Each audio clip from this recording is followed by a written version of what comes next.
This monster is such a universal terror that in every country, in every place on this earth, everyone has their version of the Boogeyman.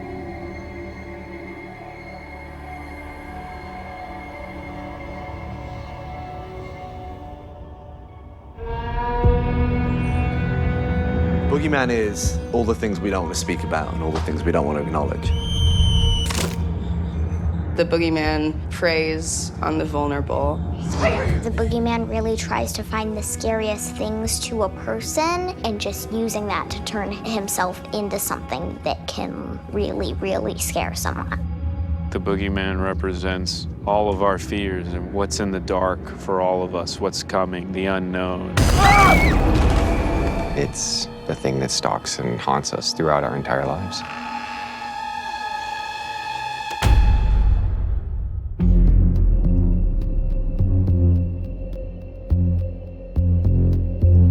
If you work in genre storytelling and you get a chance at a Stephen King story, you're doing it. This is 2 cameras. Hey, Mark. We love it when there can be a big idea paired with human stakes and dimension. And so this King story, this is like the master himself. The Boogeyman was singly one of the most impactful, traumatic reads of my life. And I read it way too young. I don't know if I was 9 or 10. And I wish I could say, I was scared of closets for days afterwards or weeks, but it was years. And that is Stephen King's gift. He knows those things that all of us are scared about. Some of the scariest King stories, there's just an idea there that's insidious and rattles around your head in the early hours, and The Boogeyman was one of those. I remember reading it for the first time when I was a teenager, and there's something that really resonated with me about the kind of unspoken darkness that's there right beneath the surface.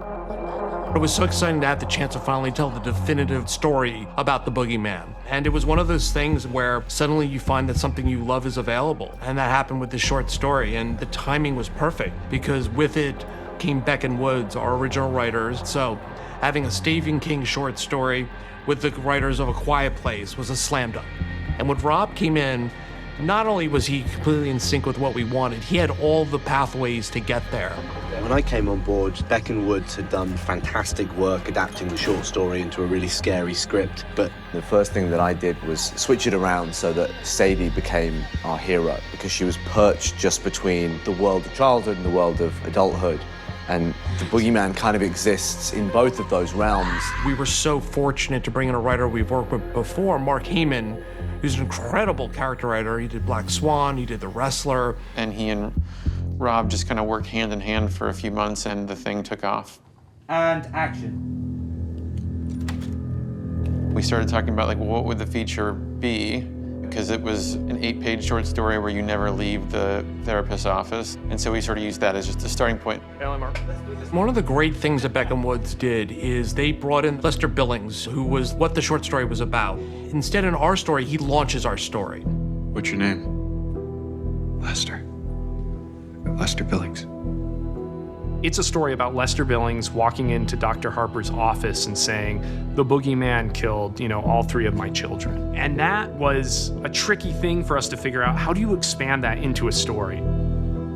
What was really exciting about the script is this idea of Lester Billings that wasn't the typical kind of gas station harbinger from a horror movie. We tried to make him sympathetic, somebody who was really reaching out and trying to be understood and trying to put words to a feeling of grief and darkness that they were dealing with on their own. It's more about getting a moment of stillness. Yes. Just between you and this thing. Before the rip. Before the rip. Got it. The rip kind of can break us out of that. Thank you. Yeah. My character, though he may look, move, speak a little differently than he does in the short story, in our film, serves the exact same function. When we're writing, we're always trying to think of, if you take the monster out of the film, what is the film about? And the hope is that there's a dramatic play underneath that doesn't even need a monster story, and that's something that we've learned from Stephen King. All of his films have these grand thematic ideas and great dramas underneath the surface. What is this supposed to be? It's the thing that comes for your kids when you're not paying attention.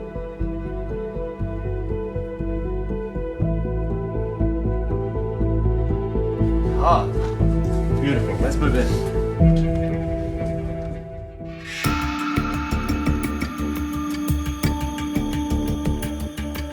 You know, lots of great horror movies are based around grief, and the boogeyman within our story represented the unspoken. It's the fact that all of these family members living under the same roof are actually living on their own separate islands and then going through the same grief, but they're doing it alone because they're not speaking to each other, they're not validating each other's experiences. And in not communicating with each other, they create this thing that grows and feeds on their individual turmoil until it's something that they all have to deal with together. That's what I really liked about the script and the story, and that's what I like about Stephen King, because you're usually dealing with the monster or you're dealing with this scary kind of presence, but psychologically it's working on all these other levels. And it's a very interesting journey on how they, try to communicate and try to find each other. Oh my God, maybe you've heard something from in here. Right. Yes, you're in So this is kind of a, it's like, okay, she's cool, you okay? Yeah, you like, okay? oh We're my okay, God, we're okay. yeah, He's like- not in here, we're good. We always had a sense that we needed an anchor of stability in the role of the father, and getting Chris Messina gave us that anchor. He's just a great actor. He's always really watchable, but he's also really honest. And so we knew we'd be getting just a pro who delivers in the father role. I've wanted to work with Chris for so many years. He's such a soulful, wonderful actor. Every moment in the movie that could feel kind of familiar or a bit cliche, he'd always find this beautiful way to breathe life and authenticity into it. This was the first movie I've done where I was the old man on the set, and I could sit back and be like, wow, I'm gonna watch the three of these people that I'm collaborating with do great things. I think that the fact that these two sisters lead the charge against evil is important, because the best heroes are always the ones that seem the least equipped and the ones that can surprise you with their bravery and heroism. Like readying yourself, steering yourself, and then kind of the last beat as you come past camera is like you ready. You've become the badass. Okay, and action.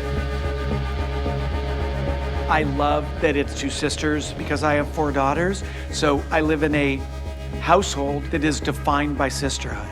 And so I love that Boogeyman is an anthem to sisterhood. Looking back at your shoulders, Sophie. But casting these sisters, one of whom is quite young, that's hard. So in looking at actresses ranging from 6 years old to 22, we found Vivian and Sophie, and they're individually very strong. They're collectively possessing a chemistry and an ease with each other that you hope you can fake with people playing siblings, but these young women actually had it.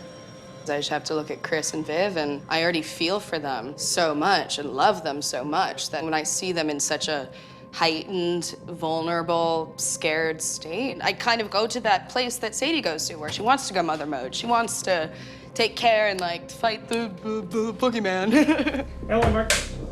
It really helped to have Chris and Sophie. They were always there for me on set. Whenever I got like really tired and like freaked out, they would always be there for me. I remember I was getting a little like, and Sophie was like, it's okay, we don't have much longer, we're almost there, really comforting and just being sweet. I believe you. Felt like she was actually talking to me more than Sawyer during the scene, and that really touched my heart. Vivian is one of my favorite human beings on the planet. She's 9 years old, and yet she's somehow wiser than anyone else on set. And she's so technically in control of her craft that she can be bouncing around and then just switch like that. And it creates such a level of professionalism on set because everyone has to rise to her level, and be as good as she is. Doing a blinking contest. Okay, I think I'm ready this time. Okay, All right. 3, 2, 1. You're a worthy opponent. And, Sophie's a big horror fan, so she got it straight away. She's the most committed actor I've ever worked with. What she's doing in this movie is on the level of someone like Toni Collette in Hereditary, just carrying the whole movie on her shoulders every single day. I've never had something so physically draining, emotionally draining too, but very physically, because I was kind of putting my body through a panic attack every day, and sometimes your body doesn't realize, oh, I'm not having a panic attack. Oh, I'm putting this on myself. That itself is exciting within genre films, working within such heightened circumstances. But you never have to go through this kind of trauma and torture, like actual physical torture. Is there something in there? No, she's just being dramatic. my God!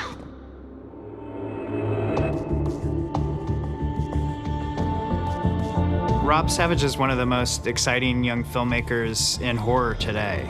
He's really elevated the kind of spook house horror movie into poetry with a lot of his stylistic choices, in addition to being able to really scare us. The most exciting thing about this was like, wow, I'm watching like a master craftsman, like a Hitchcockian director at the beginning of his career. I just never seen someone this young that prepared. He's the hardest worker. Action. When we were in prep, he asked for office space and he taped down the interior of the house on the floor. And he was acting things out, always doodling and doing his own versions of storyboards.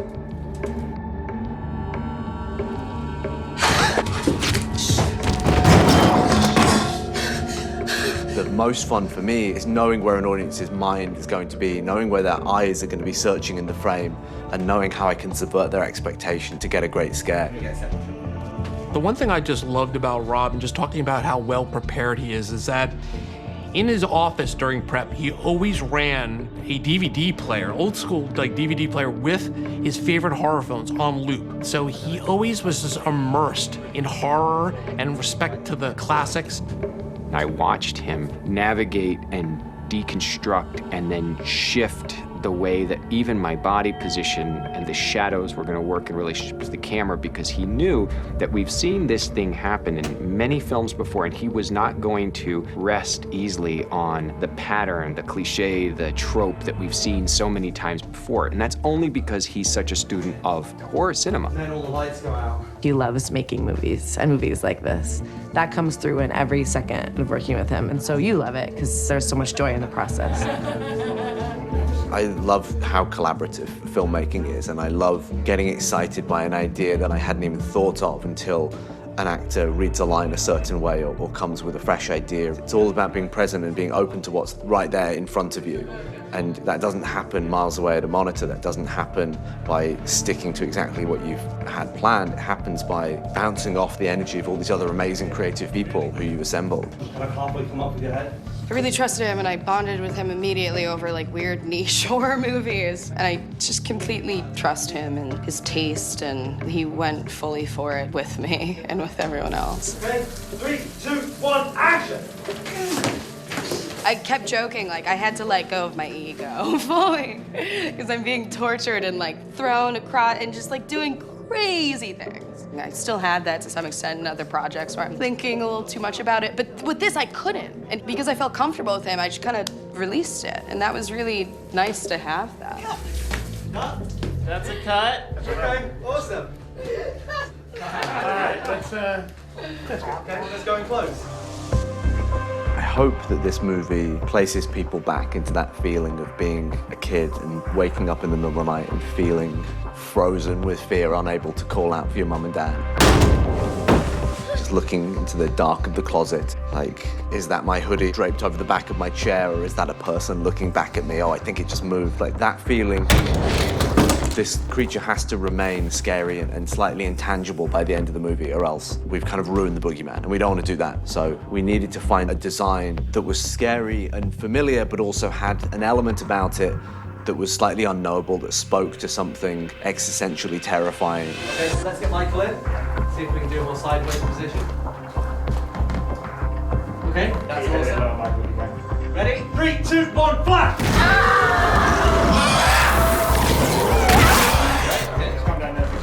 let's cut. Our incredible creature designers have come up with this design that presents itself as one thing throughout the movie and then slowly reveals itself to be something other, and something that will hopefully leave people feeling still scared of that the corner of the room.